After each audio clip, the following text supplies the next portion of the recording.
Hello, Profit Hackers. I'm Jeremy Lott, the Chief Visionary for Foundation Accounting and Consulting. I owned a construction company for about 15 years before making a change to accounting because my accountants sucked. My goals are to simplify accounting for construction company owners, fuel your profits, level up your cash flow, and help you grow in a financially responsible way. So let's go.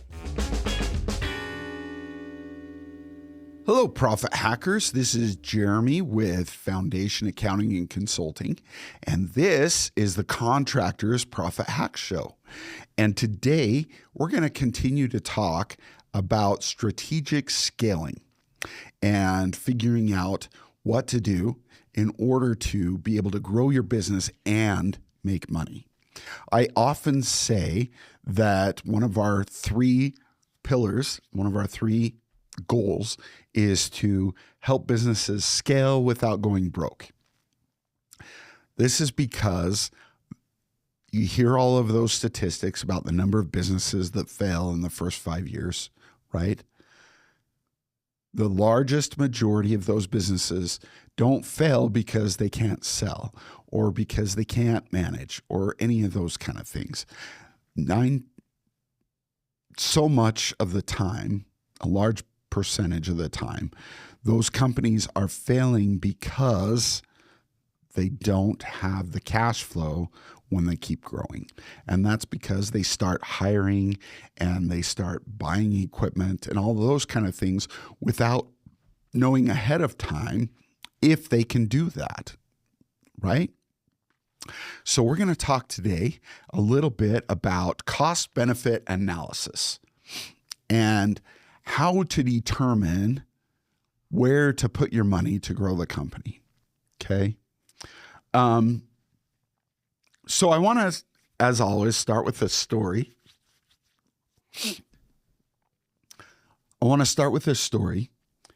And this one is from my junior high years. I was kind of a difficult kid. Didn't exactly catch on to social cues and wasn't super great at making friends and was pretty good at upsetting people.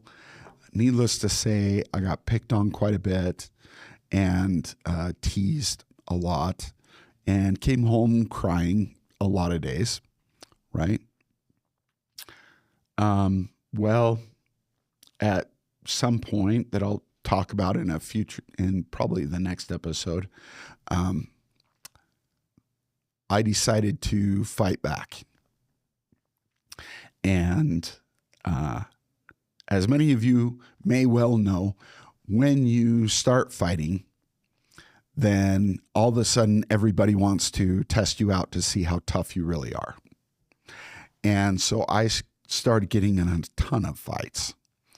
And I just hated how I felt when I got in these fights. I loved that the bullies were disappearing, but I really hated that just that feeling, right? And so I made a decision at the start of 8th grade that I was never going to fight again. I didn't want to get suspended from school, and I didn't want to have the problems of continuing to fight. Now, what that meant was that I had to go through a very embarrassing situation. As I mentioned, I was pretty mouthy, and I was a wrestler, and wrestlers typically are not huge fans of basketball and basketball players, right? And I was very mouthy about that. Well, basketball is a lot more popular than wrestling. So you can imagine that I offended a lot of people with my talk about how dumb basketball was and about how dumb Michael Jordan was and all of those kind of things. Well, this one particular kid, his name is Mike Noakes, he took offense to what I was saying about Michael Jordan and basketball and decided that he was going to beat me up, right? So he came at me one day in between classes in 8th grade and started pushing me. And I had a choice to make there. Did I want to hold firm to the no more suspensions? Did I want to hold firm to the getting that awful feeling out of my life, right? And I decided that I did want to hold firm to those things, right? I wanted that out of my life. I didn't want to do that anymore. And so I turned my back on him and walked away, and he followed, pushing me in the back the whole way down the hall until finally a teacher came out of a classroom and sent us both to the principal's office, right? Parents were called and they came in and had a talk with me and the principal. Again, this wasn't the first time. And I couldn't understand why I had to go talk to the principal. I didn't do anything. I turned around and walked away. And they ended up suspending me because that was the school policy. So here I had hoped to get away from that, and still it happened. But also something else great happened. Or, well, I guess suspension can be seen as great. I mean, it's not a huge punishment to have to take time off school, right? So anyway, but the other thing that happened is that I didn't have people calling me out anymore. I didn't have people come at me throwing punches or pushing me, trying to start a fight with me anymore, right? It was over. It was done. It was worth the investment and the embarrassment that I had to live through by letting Mike Noakes push me down the hall, right? And I want to compare that here with a cost-benefit analysis for your business, right? Oftentimes we have opportunities to make purchases or make hires that we believe can help us grow our business, right? What we need to do in each of those scenarios is we need to sit down and we need to make a list. And I'm an accountant, so I'm not talking about pros and cons.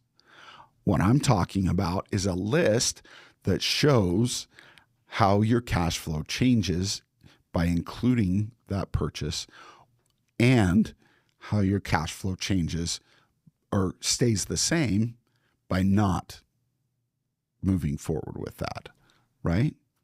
So you start at the top. What additional income is going to come into the business as a result of making that purchase? You want to make sure and write that down, right? Well, over in the column of not making the purchase, that income is a negative. It's an opportunity cost, right? So if you can add $10,000 on one side of the equation, then on the other side of the equation, you're actually losing $10,000 of income, right?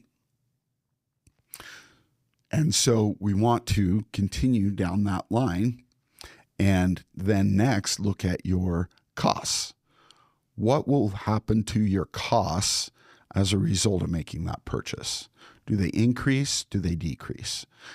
If it increases, then it's going to be a positive. If it decreases, it's going to be a negative, right? And also, on the other side, the other column, it's going to be the opposite of what you put in the first column, right? So if you can eliminate a certain amount of debt payment, then that's going to be a negative in the costs, right? And that means it'll be a positive in the costs in the other column, right? If you make this purchase or hire this person, and now it's going to cost you this much for a year, you want to make sure and put that in as a positive cost, right? In the purchase column. And then in the not purchase column, you want to make sure and make that negative. Okay? You're going to go down through all the different costs and expenses that you might have for your business. You want to also go down through ways that it will affect your accounts receivable, your accounts payable, your different loan payments, your credit card payments, all of those things. You want to go down, and if it improves your situation, then it's a negative. If it makes your situation worse, it's a positive. Okay? And then you're going to do the opposite sign in the other column, in the not purchased column. Okay? So you're going to have those two columns. You're going to have your positive and negatives going down. Once you get to the very bottom, what you're going to do is you're just going to total the revenue up top, the revenue changes, right? You're going to total all the cost changes. Then you're going to take the revenue and subtract the costs. Okay? Now, if the number is a positive number, then that's a good investment, right? If it's a negative number, it could also be a good investment. And here, let me explain why. We can't look at just that column. What we have to do is we have to total up the not purchased column as well, so that we're taking into effect all of the opportunity costs associated with that, right? So that we now know, okay, if we don't do it, this is the money that we lose, this is the money that we save, and then we have a total number down at the bottom there as well, right? What we have to do is we have to take those two totals at the bottom and compare them. And what we're looking for is the bigger number, right?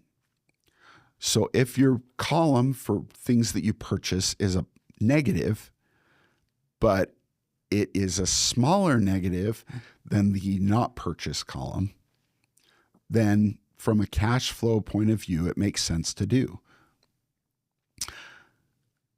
And then obviously, if they're both positive numbers down at the bottom, then if the purchased column is higher than the not purchased column, when you're comparing those two, then you're going to want to make the purchase still, because that number is going to affect your cash flow better than the not purchased number.